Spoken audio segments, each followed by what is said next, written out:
예, 오늘 누가복음 2장 22절로 33절 말씀을 중심으로 빛으로 오신 예수님이라는 제목으로 함께 말씀을 나누고자 합니다.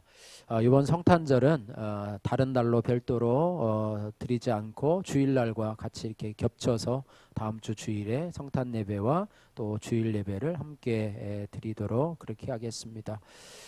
성탄절 또 크리스마스는 세상의 어느 날과도 비교할 수 없는 가장 기쁜 날이고 또 가장 복된 날이고 가장 영광스러운 날입니다. 세상의 그 어떤 사건에도 견줄 수 없는 위대한 사건이 바로 아기 예수님, 하나님의 아들 되신 예수 그리스도께서 이 땅에 우리와 같은 육신의 모습으로 이 땅에 오셨다는 그런 사건이고, 그 사건이 바로 성탄절이라고 하는 것입니다. 그래서 오늘 우리는 성탄을 한 주 앞두고 있는데요. 도대체 성탄절이 어떤 날이길래 그렇게 위대하고 복된 날일까? 또 성탄의 주인공으로 오신 예수님은 과연 어떤 분이실까? 또 그 예수님으로 인해서 우리의 삶에 어떤 은혜가 또 임하여 졌는가? 이런 부분을 오늘 본문의 말씀을 통해서 살펴보기를 원합니다. 요한복음 1장 9절 말씀에 보면은요, 이 땅에 오신 예수님의 참모습에 대해서 우리들에게 비유적으로 설명을 해주고 있는데요. 요한복음 1장 9절 말씀을 보시면은 참빛 곧 세상에 와서 각 사람에게 비추는 빛이 있었나니 이렇게 말하고 있습니다. 참빛이라고 얘기를 하는데요. 그래서 예수님은 이 땅에 참 빛으로 오신 분이시다, 이렇게 설명을 하고 있습니다. 그냥 빛도 아니고 참 빛이다, 그죠? 뭐 그냥 참기름도 아니고 진짜 참기름, 진짜 참기름 이렇게 하는 것처럼 그냥 빛이 아니고 참 빛으로 오신 예수님이다, 이렇게 말씀을 하고 있습니다. 빛은요 무엇을 상징하냐면 뭐 여러 가지를 상징하는데요. 생명을 상징하기도 하고, 또 빛은 은혜를 말하기도 하고, 또 빛은 기쁨이요 사랑이요 희망이요 소망이요 평안을 상징합니다. 그러니까 어둠과 비교해 볼 때는요, 빛은 더 희망적이고 소망적인 그런 것을 상징한다고 보는데요. 세상에 많은 빛이 있지만 참빛은 진짜 완전한 빛을 의미합니다. 빛 중에서 우리 삶에 가장 필요한 빛이 무엇이냐고 생각을 해보면 바로 태양이 아닌가 이렇게 생각이 됩니다. 태양은 우리에게 참으로 유익한 많은 것들을 주지요. 그래서 만약에 태양이 없으면 이 지구 자체도 존재할 수가 없는, 그죠? 햇빛 때문에 우리가 존재하고 또 그런 것입니다. 그래서 그럼에도 불구하고요, 태양이 좋은 빛이긴 하지만 우리 인간의 마음이나 영혼을 다시 살릴 수는 없다고 하는 것이죠. 또 세상에 여러 가지 빛과 같은 역할을 하는 것이 있는데요. 다른 종교나 또 학문이나 철학이나 과학이나 여러 가지 문명들도 우리의 정신적이고 이성적인 무지와 어둠을 깨우쳐주는 빛이기는 하지만 그 빛이 사람들을 영원한 길로 또 생명의 길로 인도해 주지는 못하는 불완전한 빛이라고 하는 것이에요. 예, 그래서 진짜 빛이라고 하는 것은 뭐냐면은, 진짜 빛이라는 것은 뭐냐면 우리에게 영원하고도 완전한 생명을 주고 또 영원하고 완전한 기쁨과 또 은혜를 주는 빛이 바로 완전한 빛이라고 하는 것인데, 그 진짜 빛이고 참 빛이신 분이 바로 성탄의 주인공으로 오신 바로 예수 그리스도시라고 하는 것입니다. 할렐루야. 오늘 본문에 예루살렘에 사는 이 시므온이라는 사람이 나타나게 되는데요. 25절에 이 시므온에 대해서 이렇게 성경은 기록합니다. 이 사람은 의롭고 경건하여 이스라엘의 위로를 기다리는 자라 성령이 그 위에 계시더라, 이렇게 말씀하고 있습니다. 시므온은요, 시므온은 의롭고 경건한 노인이라고 얘기를 하고 있어요. 예, 죽음을 얼마 앞두지 않은, 아마 연세가 많으셔서 뭐 올해 우리나라로 따지면 막 90이 좀 넘었다든지 이렇게 하면서, 그런데도 그에게는 평생토록 기다려왔던 그런 꿈이 있는데, 그 꿈이 뭐냐면은 이스라엘의 위로를, 이스라엘을 향한 하나님의 위로와 약속을 간절히 기다리는 사람이었고, 또 성령이 그 위에 계시는 그런 사람이었다고 고백을 하고 있습니다. 저와 여러분들도 이 노년에 이런 시몬과 같은 그런 은혜가 있으면 좋겠습니다. 연세가 드셔서도 속사람이 강건하여져서 의롭고 경건한 자라, 또 성령이 그 위에 있고 또 소망을 품고 살아가는 사람, 이런 사람 시몬과 같은 그런 은혜가 저와 여러분의 노년에 있기를 주님의 이름으로 축복합니다. 예, 그래서요, 이 시므온은요, 자신이 죽기 전에 그리스도를 보게 되리라고 하는 성령의 특별한 지시를 받았던 그런 사람이에요. 그래서 내가 죽기 전에는 메시아로 오시는 그리스도를 보게 될 것이다 라고 하는 그런 꿈을 가지고 살았던 사람이에요. 그런데 그 날이 바로 오늘 그날이라고 하는 거예요. 그래서 성령의 감동이 그에게 있어서요, 오늘 예루살렘 성전으로 올라가라 라고 하는 성령의 감동을 주셨어요. 오늘이 바로 그날인가? 뭐 이런 생각을 하면서 올라갔는데, 그날이 마침 마리아와 요셉이요, 아기 예수를 이제 데리고서 40일, 생후 40일이 지난 후에 정결례를 행하는 그런 것을 행하러서 이제 예루살렘에 올라오는 날이에요. 오늘 성경에 보니까 마침이라는 말이 있어요. 27절 말씀 같이 한번 읽어보도록 하겠습니다. 27절 같이 읽습니다. 성령의 감동으로 성전에 들어가매 마침 부모가 율법의 관례대로 행하고자 하여 그 아기 예수를 데리고 오는지라. 아멘. 이 시므온이요, 성령의 감동으로 살았던 사람인데, 이날도 성령의 감동으로 성전에 들어가는데 마침, 따라해보세요. 마침. 예, 우리는 우연이라고 그러죠. 우연. 성도들에게는 우연이 없다고 얘기하는데, 필연이라고 얘기하는데, 마침 그날에 이 아기 예수 그리스도의 부모가 율법의 관례대로 이제 정결례를 행하고자 해서 그 아기 예수를 데리고 오는지라, 이렇게 말했어요. 성령의 감동으로. 예수 그리스도의 부모는 이제 정결례를 행하러 레위기에서 행한 율법을 행하고자 그날에 이제는 정결례를 행하려 오는데, 이제 마침 그날이었는데 시므온에게는 평생토록 기다려왔던 그날이 바로 그날이었다고 하는 것이죠. 그래서 예수 그리스도를 안고 오는, 아기 예수를 안고 오는 예수의 부모를 바라보면서 시므온이 단번에 그를 알아보고 찬양을 하고 있는 모습이 그에게 있습니다. 28절 말씀 보시니까요, 시몬이 아기를 안고 하나님을 찬송하여 이르되라고 말씀하고 있습니다.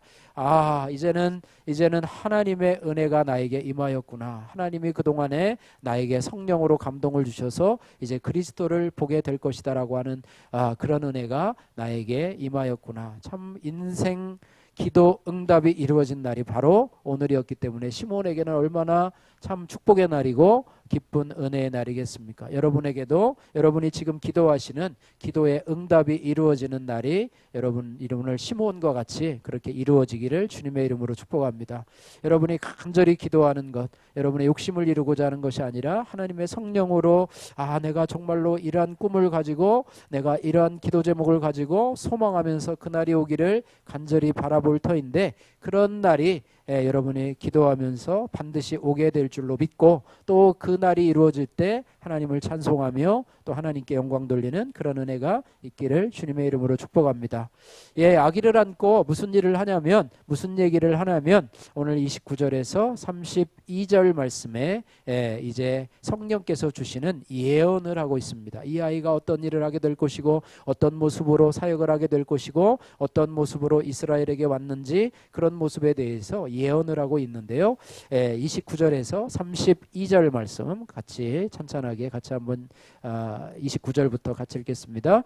주제여, 이제는 말씀하신 대로 종을 평안히 놓아 주시는도다. 내 눈이 주의 구원을 보았사오니 이는 만민 앞에 예비하신 것이요 이방을 비추는 빛이요 주의 백성 이스라엘의 영광이니이다 하니. 할렐루야. 여기 크게 세 가지로 얘기하고 있는데요. 31절 말씀에 만민 앞에 예비하신 것이라, 예비하신 구원, 만민 앞에 예비하신 구원자가 바로 이 아기 예수라고 하는 것이고요. 또 하나는 뭐를 비추는 빛이라고요? 이방을 비추는 빛이라, 이렇게 말하고 있고요. 또 32절에 주의 백성 이스라엘의 영광이니이다, 이렇게 말씀하고 있습니다. 그래서 그분은 만민을 위해서 예비하신 구세주이시고요. 이방을 비추는 빛이 되어 주시고 동시에 자기 백성 이스라엘 백성의 영광이라고 선포를 하고 있습니다. 예, 그러면서 이제는 성탄의 주님으로 오신 참 예수님은 과연 어떤 분이신가? 오늘 이 시므온의 예언에도요, 이 빛이란 말이 등장하고 있지 않습니까? 이방을 비추는 빛이다라고 말씀하고 있는데, 아까도 살펴본 것처럼 예수님은 참 빛으로 오신 예수님, 어두움을 비춰주시는 빛이신 주님이신데요. 또 한 가지 예수님은 세상에 어떤 빛으로 오셨냐면 세상의 빛으로도 오셨다라고 말씀을 하고 있습니다. 세상의 빛으로 오신 분이 바로 예수님이시라고 하는 것입니다. 그래서 예수님이 세상에 계실 때에는요, 세상의 빛으로 오셨습니다. 그래서 세상의 빛 되신 예수님 때문에요, 세상은 하나님을 볼 수가 있었어요. 우리가 하나님을 육안으로는 볼 수가 없어요. 그죠? 하나님을 볼 수가 없어요. 그러나 예수님을 통해서, 세상의 빛 되신 예수님을 통해서 우리가 하나님을 볼 수 있었습니다. 또 세상의 빛 되신 예수님 때문에 사람은요, 자신의 모습을 바라볼 수 있게 되었다고 하는 것입니다. 여러분 어떤 때가 여러분의 신앙의 가장 어려운 여러분 자신의 신앙의 본 모습을 바라볼 수 있다고 생각하십니까? 여러분 어떤 면이 가장 여러분의 신앙의 바닥을 보일 수 있는 그때가 어느 때인가 하면 바로 진리로 여러분의 속사람이 보여지게 될 때, 빛 대신 진리의 말씀이 우리의 심령을 비출 때, 그것이 바로 우리 안에 내 안에 이렇게 더럽고 추한 것이 있구나, 내 안에 이렇게 참 얼토당토하는 이러한 주님 보시기에 기뻐하지 않는 그런 모습들이 있구나. 또 어떤 때입니까? 우리가 고난의 시기를 당했을 때 내가 신앙의 모습이 참 이 정도밖에 안 되는구나, 내가 잘되고 형통할 때 내가 믿음이 좋은 사람인 것처럼 보였는데 내가 이렇게 힘들고 어려운 상황을 맞아보니까 내가 하나님 원망하고 불평하고 하나님 앞에 내가 믿음이 없는 나의 이런 진면목을 보게 되는구나, 이렇게 생각했어요.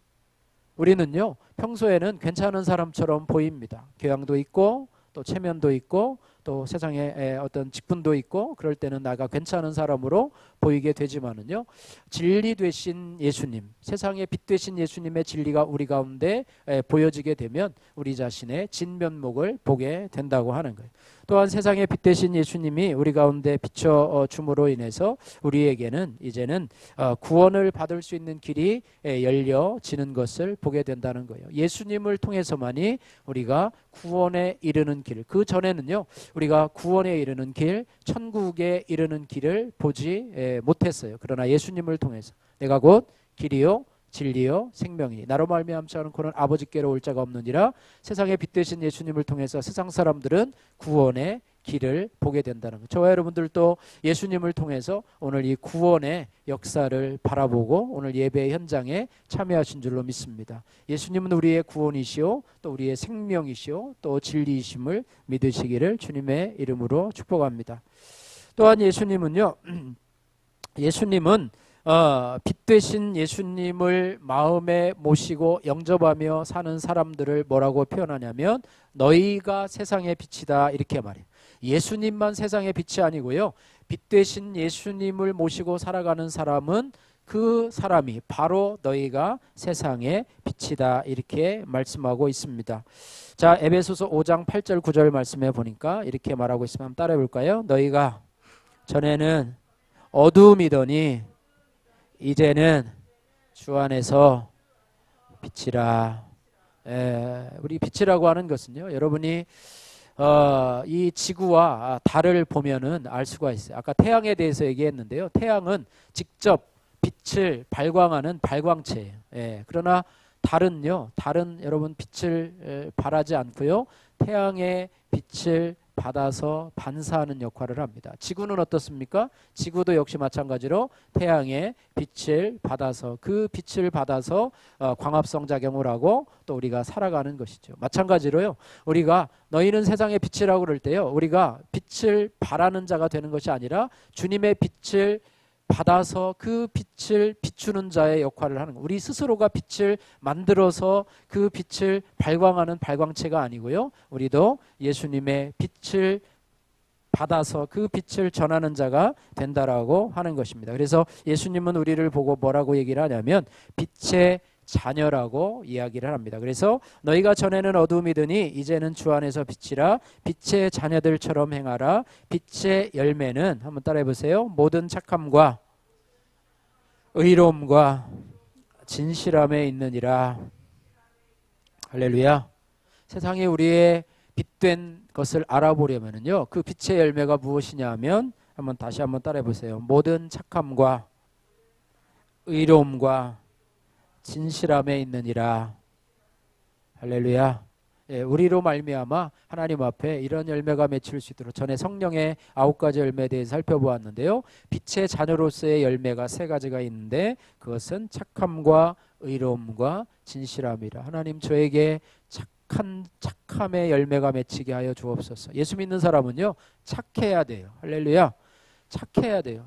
바보 같다는 뜻은 아니고요, 착해야 돼요. 그래서 자꾸 따지기를 좋아하고 또 어떤 사람을 비난하기를 좋아하고 또 싸우기를 좋아하고 뭐 이런 것이 아니라요, 웬만하면 여러분 져주시고, 웬만하면 착한 사람은 그러잖아요, 그죠? 손해봐도 괜찮아, 손해봐도 괜찮아, 억울해도 억울함을 그냥 당하고 또 뭐 그런 역할로 살아가. 착한 사람, 또 의로운 사람으로 하나님 앞에 정말로 점과 흠도 없는 자로 이 땅을 살아가고, 진실한 자로, 정직한 자로 살아가라는 것입니다. 그래서 세상 사람들이요, 우리가 비친 것을 어떻게 알 수 있는가, 그것을 성경에서 말씀해주고 있는데요, 그것을 착한 행실을 보고 알 수 있다 말씀하고 있어요. 아까 얘기한 것처럼 모든 착함을 보고 또 의로운 것을 보고 정직함, 진실함을 보고 우리가 하나님의 자녀요, 빛의 자녀요, 우리가 빛된 것을 알 수 있다, 이렇게 말씀하고 있는데요.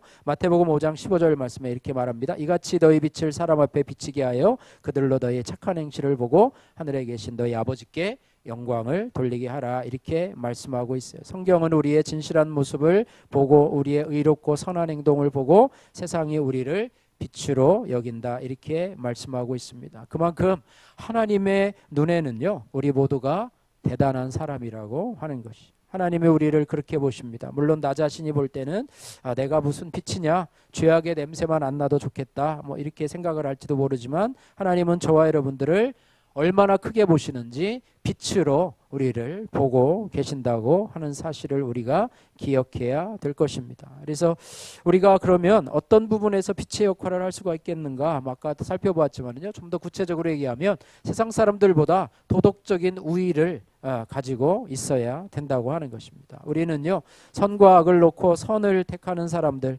선을 추구하기를 원하는 사람들을 보면은 도덕적으로 좀 건전하다, 뭐 이렇게 얘기를 하고요, 또 선인지 악인지 분간도 하지 못하고 그냥 흐리멍텅하게 잘못된 것을 선택해서 살아가는 사람을 보면 도덕성이 좀 약하다, 또 도덕성이 낮다, 또 도덕성이 실종된 사람이다, 뭐 양심에 털난 사람이다, 뭐 이렇게 하면서 주위 사람들을 우리가 나름대로 평가를 하고 있는데요, 우리 예수 믿는 사람들은요, 믿지 않는 사람들에 비해서 도덕성이 조금 높아야 되는 정도가 아니라 탁월해야 될 줄로 믿습니다.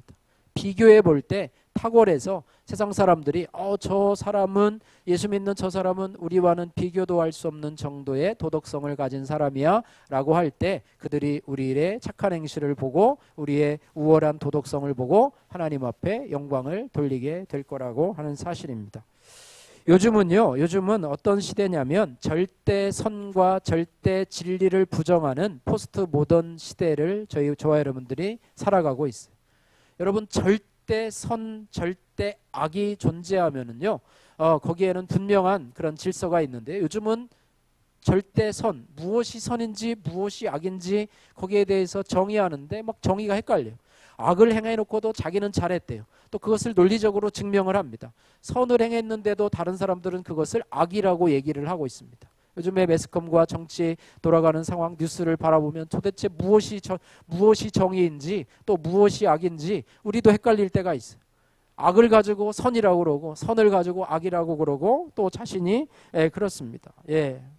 그런 상황에 저와 여러분들이 살아가고 있는데요, 선과 악을요, 자기 마음대로 자기에게 유리한 대로 막 끌어다가 아전인수격으로 얘기하면 그것이 선이 되고 또 그것이 악이 되는 그런 삶을 우리가 살아가고 있어요. 특별히요, 특별히 까라마조프 형제, 도스토옙스키가 쓴 이 까라마조프 형제라는 책에서 유명한 말을 했는데요. 그 한 구절을 보면 참 이것이 참 공감이 되는데요. 그 한 구절이 뭐냐면 우리가 하나님을 밀어내 버리면 모든 것이 허용된다라는 그런 문장입니다. 하나님을 밀어내, 우리의 삶 속에서, 우리의 인격 속에서, 우리의 인생 속에서 하나님을 밀어내 버리고 거기에 자기가 주인이 돼 버리면 모든 것이 다 허용이 된다는 말인데요. 우리가 하나님을 밀어내는 인생은요, 선과 악이 존재하지 않습니다. 하나님을 밀어내면, 또 하나님을 미워내면 모든 게 다 허용이 돼요. 따라서는, 그래서 때에 따라서는요, 선이 악이 될 수도 있고 악이 선이 될 수도 있습니다. 자기 마음대로 선과 악의 기준을 정하고요, 자기가 유리한 대로 바꿀 수 있는 그런 세대를 살아가는데요. 요즘에 세대들이 그런 삶을 살아가요. 그래서 무엇이 선이냐? 내가 느끼기에 좋은 것이 선이다. 내가 느끼는 것이, 그것이 진리이다. 절대 선은 없고 나에게 선을 예수 그리스도라고 나에게 강요하지 말라. 나를 예수 믿으라고 강요하지 말라. 너는 너나 잘 믿으라. 나는 내 나름대로 나를 믿고 의지하고 살아. 뭐 이런 식으로 우리 주변이 점점 그렇게 되어가고 있는, 또 그 시대가 그렇게 변화가고 있는 것을 볼 때에 참 아찔한 생각이 드는데, 여러분은 어떻게 이 시대를 바라보면서 살아가고 있습니까? 미국에 영향력 있는 기독교계 여론조사 기구예요. 이 조지 바나라고 하는 이 리서치 센터가 있습니다. 뭐 우리나라도 여러 가지 여론조사 기관이 있지 않습니까? 이거는 주로 이제 기독교계의 여론조사를 하는데요. 거기서 뭐라고 얘기를 했냐면, 예수 믿는 사람들이 사회적으로 영향력을 가진 존재가 되기 위해서는 도덕성에 있어서 예수 안 믿는 사람들에 비해서 40% 이상의 격차가 있어야 된다. 이렇게 결론을 내린 적이 있었습니다. 이렇게 정직이라고 하는 예를 들면은요, 예수 안 믿는 사람 100명을 도와놓고 그 가운데 정직한 사람이 만약에 20명이 나는 정직하게 삽니다라고 이렇게 대답을 했다고 한번 칩시다. 그러면 예수 믿는 사람들 100명을 놓고 동일한 질문을 했을 때 몇 명이 나와야지만이 그 예수 안 믿는 집단에 대해서 영향력을 미치냐면 40%가 더 있어야 되니까, 그들이 20명이라고 하면 여기는 한 80명에서 90명 정도가 정직하게 삽니다. 나는 하나님 앞에 정직하게 삽니다라고 대답을 해야지만이 안 믿는 사람들이 믿는 사람들의 집단을 보고 정말로 영향력을 미치는 집단이다라고 평가를 한다고 하는 거예요. 실제적으로요, 이 조지 바나라고 하는 리서치 센터에서요, 이 야동이죠, 야동, 이 포르노를 보는가 안 보는가에 대해서 실제적으로 100명을 놓고 조사를 했답니다. 기독교인 100명을 모아놓고 당신은 이 포르노 영화를 봅니까? 라고 했는데 몇 명이 대답을 했냐면 30명이 가끔 본다고 솔직하게 대답을 했답니다. 뭐 우리나라도 아마 조사를 하면 뭐 그 정도 그 이상이 아마 나오리라고 생각하는데요. 그리고요, 믿지 않는 사람들에게 일주일에 야동을 뭐 얼마 정도 봅니까? 라고 했는데 거기에는 한 30명 정도가, 그러니까 믿는 사람들에게는 한 30명 정도, 안 믿는 사람은 한 40명 정도가 나왔다 그래. 이 30명, 40명 가지고는요, 이거는 뭐 차이가 있다고 이렇게 표현할 수가 없어요. 비슷하다고 하는 것입니다. 너나 나나 비슷하다고 그런 구체적인 그런 설문조사가 나왔다고 하는 것이, 별 차이가 없는 거예요. 도무지 영향력을 행사할 수가 없다는 것이, 약간 나은 것 같지만 이 정도 가지고는 우리가 세상 사람들 앞에서 내가 너희들보다 도덕적으로 윤리적으로 우월하다 이렇게 주장을 할 수가 없는 그런 통계가 나왔다고 하는 것입니다. 그래서 도덕적인 이런 우위가 유지되지 않으면요, 그리스도인이 아무리 빛이라고 아무리 떠들어대도, 소금이라고 아무리 떠들어대도요, 세상 사람들은 그것을 가지고요 헛소리다라고 아주 비아냥거릴 수밖에 없다고 하는 것입니다. 그래서 이 사회에 영향력을 주고 주변에 복음의 빛을 비추기를 원한다면 우리가 도덕적인 그런 면에 있어서 정말로 달라도 한참 달라야 된다라고 하는 것을 우리가 기억을 하면서 참 이 말씀을 대하면서 우리 저나 여러분이나 우리가 회개하는 마음으로 우리의 부족함을 알고 더 나은 모습으로 나가야 되지 않을까, 이런 생각이 듭니다. 여러분들이 올해 이제 오늘이 8일인데요. 한 12일 정도, 13일 정도 지나면 이제 올해 2022년도가 지나는데요. 여러분이 바라기는요, 내년에 내가 그리스도인으로서 빛을 발하기 위해서 내가 경건에 더 힘써야 될 것은 무엇인가? 여러분 최소한도 교회 직분자라고 하면요, 성경을 최소한 1년에 1독 정도는 하시기를 주님의 이름으로 축복합니다. 아, 목사님 내가 이제 5년이 지났는데요, 내가 평생 성경 아직 1독도 아직 못했어요 라고 한다면 좀 곤란한 것이, 여러분 최소한 성경을 1독 정도 하고요. 예, 1독 정도 하시고, 또 아니면 성경을 뭐 쓰시든지, 아니면 뭐 성경을 여러분 뭐 여러 가지 어쨌든 하든지, 아니면 새벽 기도를 여러분이 좀 참석하셔서 매일매일 말씀, 아니면 큐티를 하시든지, 여러분 나름대로 결심, 교회에서 하라고 하니까 억지로 하는 것이 아니라요, 여러분 나름대로 그런 부분에 있어서 여러분이 계획을 세우고 좀 하시기를, 뭐 작심삼일여도 할 수가 없지만은, 예, 그러면서 여러분들이 주님 앞에 더 나가시기를 주님의 이름으로 축복합니다. 저는 이 연초만 되면은요, 이 CTM 성경 타자에서 하는 대회가 있어요. 통독 대회가 있어요. 성경 타자로 이렇게 하는 건데요. 그 사이트에 들어가서 뭐 70일 또 100일 이렇게 해가지고 하루에 얼마씩 이게 할당량이 주어져요. 그러면 그걸 가지고 이제 신약부터 구약 이렇게 가는 경우도 있고, 구약부터 신약부터 가는 경우가 있고, 이제 만원 참가비를 내면 거기에 이렇게 할 수 있는데, 제가 한 2년 정도 참여를 한 것 같아요. 그래서 올해, 작년은 제가 참여를 못했는데요, 올해 참여를 해서 1월 1일부터 이제 시작이 돼서 이것을 하려고 합니다. 여러분이 어쨌든 경건을 위해서, 세상의 빛이 되기 위해서 여러분에게 그런 은혜가 결단하는 그런 은혜가 있기를 주님의 이름으로 축복합니다. 우리가 세상의 삶을 살아가면서요, 이 요셉과 같은 사람이요, 성경에서 요셉이 가장 어떻게 보면 경건한 사람으로, 도덕적으로 우위가 있는 사람으로 평가가 되는데요. 요셉의 어떤 도덕성을 볼 때에 가장 우리가 생각할 수 있는 것이 뭐냐면, 요셉이 가정총무로 있을 때 그 아내, 보디발의 아내가 그를 성적으로 유혹하지 않습니까? 그런데 요셉이 그것을 뿌리치고 나가는데요, 그의 아내가 그 남편에게 나중에 그가 잡은 요셉이 놓고 간 웃옷을 이제는 건지면서 그렇게 얘기를 합니다.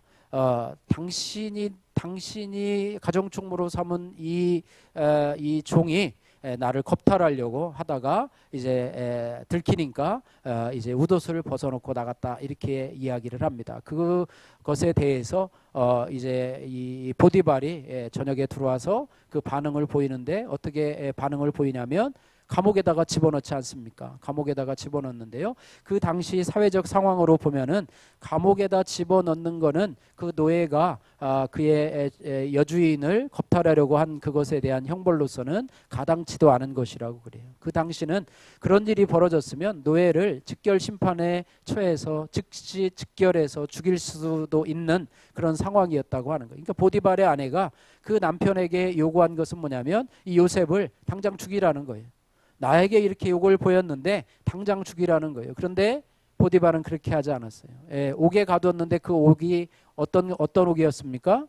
왕의 신하들, 잘못한 신하들을 가두었는 옥이에요. 오늘날로 얘기하면 감옥에도 레벨이 있다고 생각하면요, 최상급의 호텔과 같은 그런 데다가 집어넣은 거예요. 그러니까 처벌을 한 거예요, 안 한 거예요?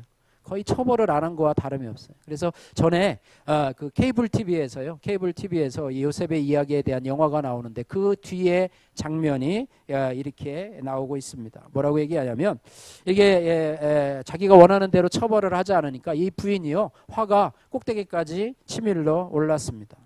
그러면서 막 남편에게 화를 내면서, 당신 말이야, 아내를 겁탈하려고 하는 그 나쁜 짐승 같은 노예놈을 왜 살려둡니까? 무엇 때문에 즉시 죽이지 않고 살려둡니까? 뭐가 좋아서 살려두는 겁니까? 이렇게 막 따지면서 얘기를 하자요. 보디발이 이렇게 얘기합니다. 나는 지금까지 요셉이 하나님의 이름을 가지고 하는 말을 한 번도 거짓말이라고 생각해 본 적이 없어. 그래서 나는 요셉이 하는 말을 믿어. 그랬더니 이 부인이 더 화가 나가지고, 그럼 내가 거짓말했다는 거냐, 라고 하면서 막 달려들면서 이야기를 합니다. 그러자 보디발이 속에 있는 이야기를 하고 있습니다. 자기도 모르게 주먹을 가지고 아내를 때리면서 이렇게 이야기합니다.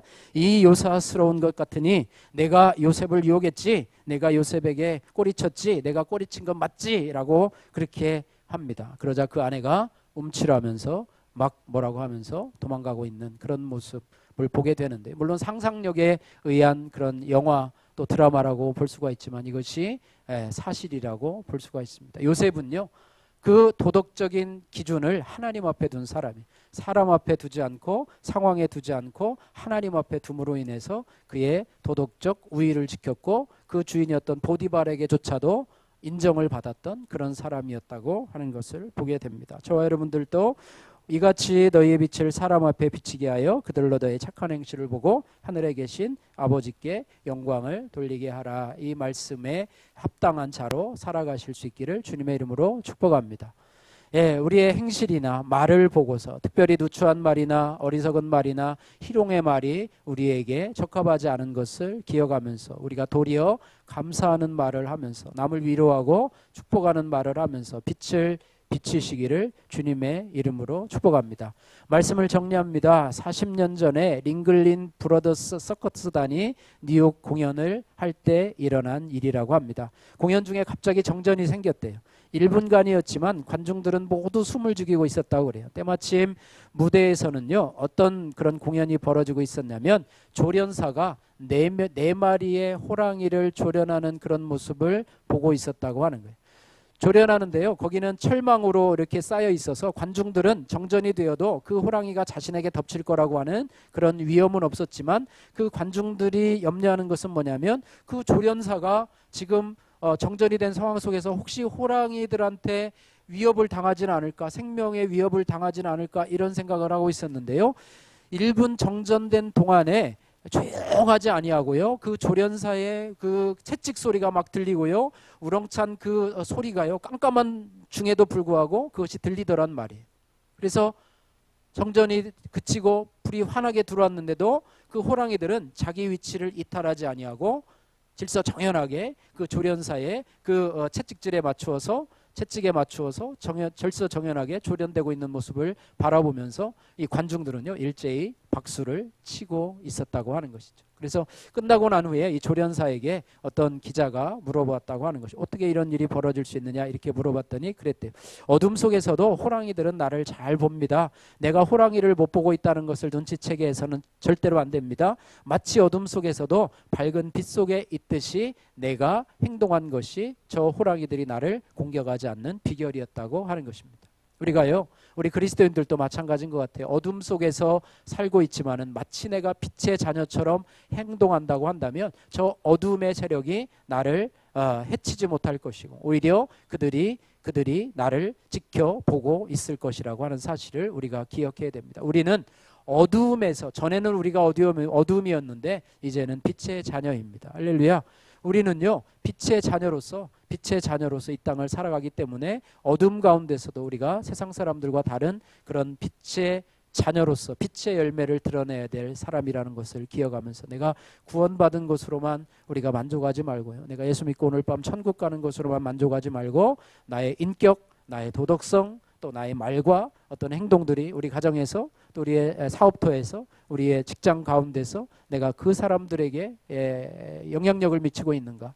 여러분이 알게 모르게요, 여러분이 예수 믿는 사람이라고, 내가 수정교회 다니는 사람이라고, 내가 집사라고, 권사라고, 안수집사라고, 내가 장로라고 얘기한 순간부터요, 그 사람들은 여러분을 안 보는 것 같지만은요, 여러분의 말하는 것, 행동하는 것, 어려움 속에서 어떻게 반응하는가, 이런 것들을요, 안 보는 것 같아도 다 쳐다보고요, 일일이 다 여러분들을 관찰하고 있다는 것을 여러분 아시기를 바랍니다.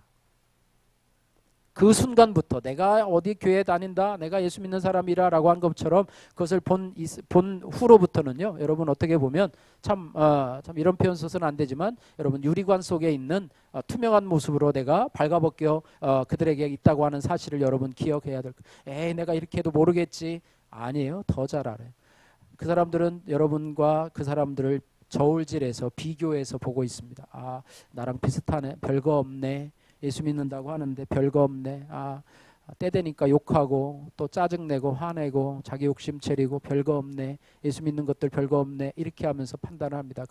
그렇지 않기 위해서는 우리가 그들과 40% 이상의 격차가 차이가 나는 도덕적인 우월성을 가지고 있어야 될 줄로 믿습니다. 그래서 우리가 자연스럽게 그저 교회만 와서 예배만 덜렁 드린다고 해서 그런 우월성이 드러나는 것이 아니라 우리가 피나는 하나님 경건의 연습을 통해서 우리가 하나님 앞에 그런 자로 우뚝 서기를 주님의 이름으로 축복합니다. 그래서 세상 사람들이 우리를 보고 정말로 하나님 앞에 영광을 돌릴 수 있는 그런 성탄절 계기가 되어서 내년에는 정말로 하나님 앞에 더 나가는 더 빛의 자녀로서 또 세상 속의 빛의 역할을 감당하면서 참빛 되신 예수님을 영접하며 그 빛을 드러내는 자로 이 땅을 살아가시기를. 그래서 시므온과 같이 말년이 되었는데도 노년이 되었는데도 의롭고 경건한 자라 하나님의 성령이 그 위에 함께 있는 자로 살아가시는 저와 여러분들 되시기를 주님의 이름으로 축복합니다.